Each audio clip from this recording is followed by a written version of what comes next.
Hey everyone, welcome back to our channel. Today, we're diving into something super practical.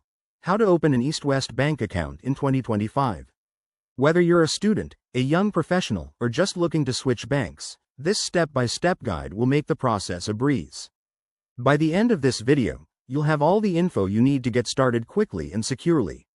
Let's jump right in. First things first, check if you meet the eligibility requirements. In 2025, EastWest Bank typically requires you to be at least 18 years old, a Philippine resident, and have a valid ID. Head over to their official website or app to verify the latest criteria. Things might have updated since last year. Next, gather your essential documents. You'll need a government-issued ID like a passport or driver's license, proof of address such as a utility bill, and possibly a TIN number for tax purposes. If you're applying online, make sure these are scanned and ready in digital format to speed things up. Now, for the application process. EastWest has made it easier with their digital options. Start by downloading the EastWest mobile app or visiting their website. Create an account if you don't have one, then select Open New Account. Fill out the form with your personal details, upload your documents, and follow the prompts.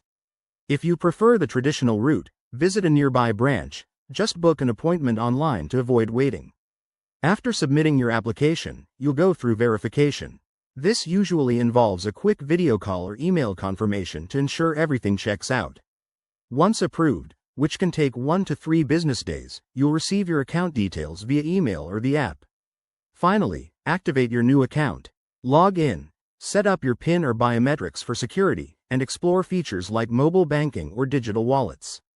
Remember, opening an account with EastWest in 2025 comes with perks like low fees and easy international transfers. There you have it. You're all set to open your EastWest Bank account.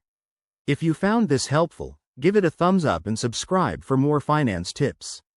Drop your questions in the comments below, and I'll see you in the next video. Thanks for watching.